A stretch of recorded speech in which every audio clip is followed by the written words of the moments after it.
नमस्ते दोस्तों, कहानियों की दुनिया में आपका स्वागत है। आइए जानते हैं एक अनोखी कहानी जिसे सुनकर आपको मजा आएगा। दिल्ली शहर में मैं और मेरे ससुर जी साथ रहते थे। मेरे ससुर रिटायर्ड बैंक मैनेजर थे। मेरे पति की मृत्यु के बाद मेरी सास की लंबी बीमारी के बाद मृत्यु हो जाती है। मैं अकेली रहना चाहती थी, पर मेरे ससुर ने मुझे कहा, मीना, तुम्हें अकेले रहने की जरूरत नहीं है, मैं भी तुम्हारे साथ रहूंगा ताकि तुम्हें सहारा मिल सके।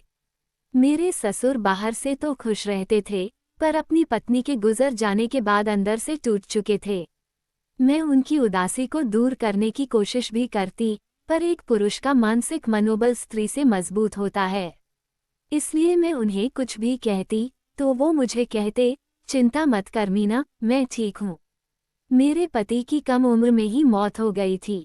एक दिन ऐसा होता है कि मैं हम सबके कपड़े सुखाने के लिए छत पर चढ़ रही थी, तभी मुझे लगा जैसे कमरे में कुछ कांच टूटने की आवाज आई हो। मैंने सोचा शायद बिल्ली होगी, इसलिए मैंने बात को नजरअंदाज कर दिया। पर मेरे मन में एक डर का वहम था, इसलिए मैं उस डर को दूर करने के लिए कमरे के पास पहुंची। वहां जाकर देखा तो मैं देखती ही रह गई। ये दृश्य देखकर मैं स्तब्ध रह गई। मेरे ससुर अपनी मशीन से काम कर रहे थे। वो अपने में इतने मग्न थे कि उनके पास रखी चीज नीचे गिर गई है, ये भी उन्हें पता नहीं चला। देखते ही देखते उन्होंने इतनी तेजी बढ़ा दी कि मशीन में से तेल भी निकल गया और उसके बाद शांति से मशीन को आराम देकर सो गए। मेरे मन में इस विषय पर कई सवाल खड़े हुए। मैं सावधानी से दबे पांव वहां से निकल गई। ये दृश्य मेरी आंखों में छा गया था। इतने समय से मेरी सास उनके साथ नहीं है, मैं समझ सकती हूँ कि उन पर क्या बीत रही होगी। मेरे ससुर एक मैनेजर थे, उनकी जो ज़रूरत है वो तो मुझे ही पूरी करनी थी, पर अब इस ज़रूरत को पूरा करने के लिए मुझे क्या कदम उठाने चाहिए, इस पर एक बड़ा सवाल आ गया था। फिर एक बार मैं नाश्ता बनाने के लिए रसोई में आई, तब भी मैंने उन्हें दोबारा यही घटना करते देखा। अब मेरे होश उड़ चुके थे। जब मैं पिताजी को नाश्ता देने गई तो उन्होंने मुझसे कहा, मीना, एक बात कहूँ? हाँ पिताजी, तुम शादी कर लो, मैं तुम्हें अच्छा लड़का बताता हूँ और तुम शादी कर लो। पिताजी, मैं तो शादी कर लूंगी, पर फिर आपकी सेवा, आपकी दवा, इन सब बातों का ध्यान कौन रखेगा? तुम चिंता मत करो, मैं वृद्धाश्रम में अपनी व्यवस्था कर लूंगा। नहीं पिताजी, मैं शादी करके आपको दुखी करना नहीं चाहती। मैंने पिताजी की इस बात को स्वीकार कर लिया। पिताजी का पेंशन और हमारी दूसरी दुकान का किराया, इन सब आमदनी से हमारा घर एकदम बढ़िया चल रहा था। दिल्ली में हम एक छोटी सी सोसाइटी में रहते थे। हमारे यहाँ सुबह जल्दी दूध वाला आता है। वो मुझे प्यार भरी नज़र से देखता रहता था और कहता था, भाभी, क्या आप इतने बड़े घर में अकेली रहती हैं? मैंने कहा, नहीं तो क्यों, क्या काम था? नहीं नहीं, बस यूं ही पूछ लिया। मैं सोचने लगी कि दूधवाला मेरे बारे में कुछ सोच रहा हो, ऐसा मुझे लगा। सुबह चाय बनाकर मैं अपने ससुर के कमरे में देने गई, तब वो वहां मौजूद नहीं थे। इसलिए वहां मैंने उनका फ़ोन देखा। तब मेरे मन ने कहा कि किसी का भी फ़ोन देखना सही नहीं है, तो भी मैंने साहस करके फ़ोन ऑन किया। फ़ोन में वीडियो थे, जिन्हें देखकर मैं चौंक गई। पिताजी उदास रहते थे, पर वह अपने शांतिपूर्ण जीवन के लिए और अपनी इच्छाओं को जीवित रखने के लिए मोबाइल में क्राइम सीन के अद्भुत वीडियो देखकर आनंद ले रहे थे। अब मुझे उनकी उदासी को कम करने के लिए क्या मैं उनकी मदद कर सकती हूँ? क्या उन्हें भी एक स्त्री की ज़रूरत है? मैंने सोचा, मैं पिताजी से एक पत्नी के बारे में बात करूं। क्या इस तरह बात करना सही रहेगा? ऐसे विचारों में मैं डूब गई। शाम का समय था, इसलिए मुझे रसोई के कुछ काम करने थे। तब मैंने सोचा, पिताजी को कहूं कि वो बाजार जाकर सब्जियां लेते आएं। तब मैं धीरे धीरे उनके कमरे की तरफ आगे बढ़ने लगी। जब उनके कमरे के नज़दीक पहुंची, तो कमरे के अंदर से धीमी धीमी आवाज़ आ रही थी। आवाज़ ऐसी थी कि मैं उसे जानने के लिए एकदम आतुर हो गई। जब मैंने कमरे की तरफ झांका, तब दोबारा वह हाथ में मालिश करते हों वैसे मशीन पर काम कर रहे थे। कोई पास में है या नहीं, इसका उन्हें होश भी नहीं था। पिताजी को देखकर मुझे भी अंदर से उनकी मदद करने का विचार आ गया था। आज मुझे इस बात का एहसास हुआ कि मैं मेरे ससुर की जिम्मेदारी नहीं, पर एक विशेष अच्छी व्यक्ति बनकर दिखाऊंगी। मेरे ससुर की पत्नी को गुजरे हुए आज 3 साल हो गए थे, इसलिए स्वाभाविक है कि उन्हें इस रास्ते जाना पड़ता है। वो मेरी सास को बहुत याद करते होंगे। शाम का समय हुआ, पिताजी घर में अखबार पढ़ रहे थे और मैं रसोई तैयार कर रही थी।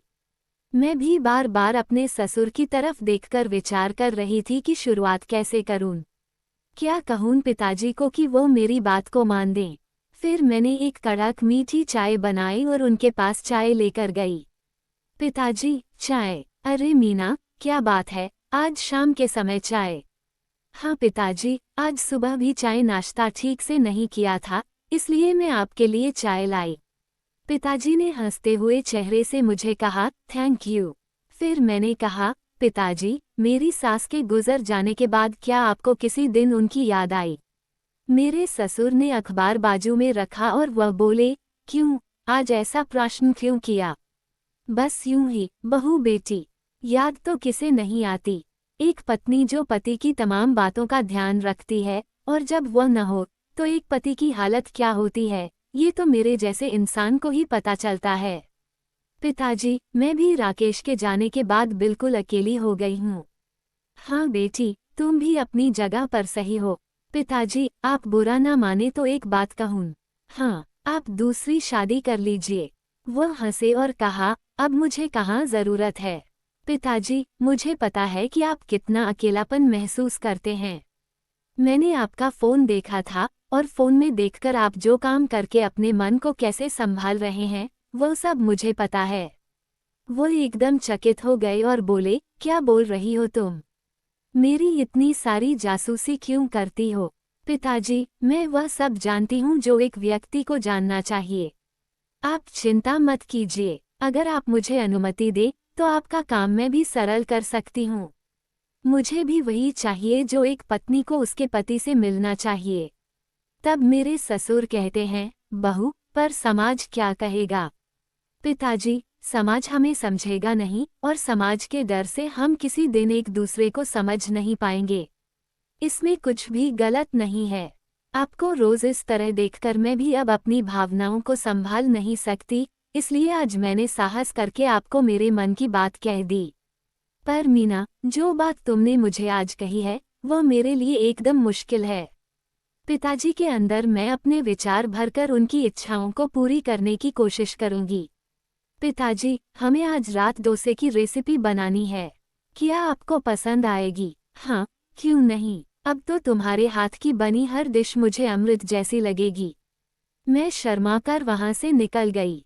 शाम का खाना तैयार था। मैंने अपने ससुर को खाना खाने के लिए बुला लिया था। वह मेरी तारीफ करने लगे और कहने लगे, आज तुम्हारे हाथ के बने खाने का स्वाद ही अलग है। पिताजी, थोड़े समय बाद मैं भी आपको स्वादिष्ट ही लगने वाली हूँ। रात का समय हो गया था। मैं भी अब घर के तमाम काम निपटाकर टीवी देख रही थी। तब मैं एक सामान्य ड्रेस में थी, तभी मेरे ससुर आते हैं। मुझे देखकर कहते हैं, अरे मीना, 12 बजने को आए और अभी तक तुम टीवी देख रही हो। हाँ पिताजी, मुझे नींद नहीं आ रही। कैसे आए, जब एक जरूरत रखने वाले व्यक्ति को दूसरे व्यक्ति का साथ न मिले तब तक कोई भी धैर्य पूरा नहीं होता। पिताजी, जब से मैं देखती हूँ तब से आप उदास रहते हैं, पर जब मेरी बात को समझेंगे तब आपकी सारी तकलीफें दूर होंगी। पिताजी, इतने सालों से आप जिससे वंचित हैं, वो ज़रूरत मैं पूरी कर दूं तो आपको कैसा लगेगा? मीना, तुम बहुत ही सुंदर लगती हो। पिताजी, जब से मैंने आपको मशीन के साथ काम करते देखा है, तब से मैं भी अपनी भावनाओं को आपके साथ जोड़ना चाहती हूँ। ये सुनकर मेरे ससुर मेरी तरफ शर्म से देखने लगते हैं। तब मैंने धीरे से उनसे कहा, इसमें कुछ गलत भी नहीं है। पर मीना, क्या तुम तैयार हो? पिताजी, मैं तो उसी दिन से मन लगाकर तैयार हूँ। पिताजी, जब भी एक व्यक्ति दूसरे व्यक्ति को समझता है, तब उनके मन को शांति मिलती है।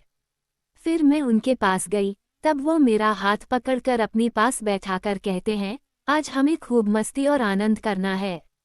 मैं उन्हें उसी दिशा में आगे बढ़ें इस तरह से तैयारी कर रही थी।